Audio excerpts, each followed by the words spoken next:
तब कला की दूसरी बेटी की भी शादी हो गई थी। शादी में भाई जी आए जरूर, लेकिन हमसे बात तक नहीं की। फिर तीसरी बेटी की शादी भी सन 2006 में हो गई। तब कला के पति की बदली 2007 में दिल्ली कर दी गई। अब कला और उसके पति अपने दोनों बच्चों के साथ दिल्ली चले गए। फिर 2010 में चौथी बेटी की भी शादी हो गई। फिर 2014 में फौजी की दूसरी नौकरी को पूरे 22 साल पूरे हो चुके थे। अब रिटायर हो गया। फिर 12,000 पेंशन लगा दी और लगभग 15 लाख जमा फंड वगैरह मिला। कला के पति को घर खरीदना था, इसीलिए अपने बड़े भाई जी को फोन किया। भाई जी ने कहा, यहाँ आ जाओ, मैं दिलाऊंगा तुम्हें घर। मेरी नजर में एक अच्छा डीलर है। कला और कला का पति भाई जी के पास आए और रतनपुर नाम की जगह पर एक राणा नाम के डीलर के पास ले गए उनके भाई, और 150 गज पर घर बना रहा था। 20 लाख पर वो घर तय हो गया। कला बड़ी खुश हो गई। अब भाई के मन में कला और कला के पति को बर्बाद करने की साजिश चल रही थी। भाई जी ने डीलर को पहले ही फौजी थे 10 लाख रुपए एडवांस दिलवाए और घर पे रहने के लिए उसी डीलर से किराए पे कमरा भी दिलवाया। फिर कला और कला का परिवार वहीं पर रहने लगे। अब डीलर कभी 20,000 और कभी 50,000 भी मांगने लगा। कला का पति पैसा देता रहा। ऐसे करते करते डीलर के पास 15 लाख जमा हो गए थे और 5 लाख बाकी थे। कला और उसके परिवार को वहां रहते रहते 1 साल हो गया, और जब डीलर को रजिस्ट्री करवाने को कहा तो वो मारने की धमकी देने लगा और कहने लगा, तुम यहाँ से जाओ, ना मैं पैसे वापस करूंगा ना ही मैं घर दूंगा। अब करें तो करें क्या।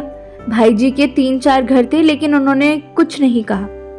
कला को पता चला कि डीलर और भाई की दोनों पार्टनरशिप है, दोनों की मिली भगत थी। तब कला के पति का बीपी हाई रहने लगा, क्योंकि जिंदगी भर की पूरी कमाई डीलर को दे दी थी।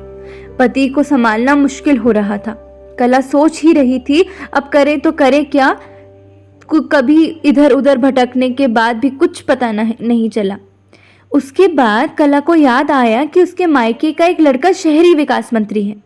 कला ने उनको फोन में सारी बात समझाई कि भैया, डीलर ने हमारे साथ बेईमानी की है और वो पैसे भी वापस नहीं कर रहा। अब हम करें तो करें क्या। उन्होंने कहा, दीदी कल विधानसभा आ जाना, मैं दिलाऊंगा आपके पैसे वापस। कैसे नहीं देता है वो पैसे, मैं भी देखता हूँ। फिर दूसरे दिन कला और कला का पति विधानसभा पहुंच गए। मंत्री ने दीदी जीजाजी को प्रणाम कहा और सारी बात पूछी। सब जानकर मंत्री ने डीलर को फोन किया और कहा, इनके पैसे आज ही वापस मिल जाने चाहिए, नहीं तो डबल पैसे वापस देने पड़ेंगे। डीलर ने जवाब दिया, जी सर, आज ही वापस दे दूंगा। बस क्या था, सच में 1 घंटे में डीलर ने सारे पैसे वापस कर दिए।